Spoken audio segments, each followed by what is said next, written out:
સિંગતેલની અંદર? સિંગતેલ માલ જોવા જઈએ તો એક વીકમાં 90 થી 100 રૂપિયાનો વધારો આવેલો છે. કપાસ તેલ છે તો એમાં 40 રૂપિયા અને પામોલીનમાં જોવા જઈએ તો 30 રૂપિયાનો વધારો આવેલો છે. આ ભાવ વધારાનું મુખ્ય કારણ શું છે?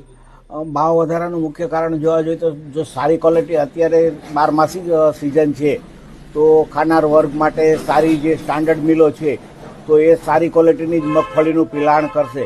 તો સારી ક્વોલિટીની મગફળી અત્યારે મળવી બહુ જ મુશ્કેલ છે. સાધારણ ક્વોલિટીની મગફળી તો મળે છે પણ સારી ક્વોલિટીની મગફળી મળતી નથી.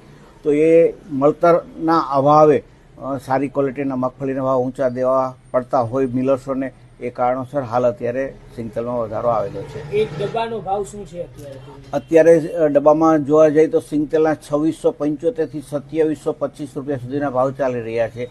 સામે કપાસિયા છે તો એ 2220 રૂપિયાથી 2240 રૂપિયાના ભાવ ચાલે છે.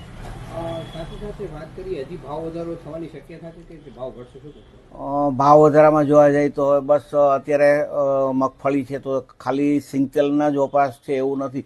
અત્યારે હાલ શિયાળો ચાલી રહ્યો છે તો જે ચીક્કીવાળા છે તો ચીક્કીવાળાની પણ બી ડિમાન્ડ સારી ક્વોલિટીની મગફળીની ચીક્કી બનાવવાની હોય તો એમાં પણ બી છે. તો અહીંથી હજી કદાચ 20-30 રૂપિયાનો વધારો આવી શકે.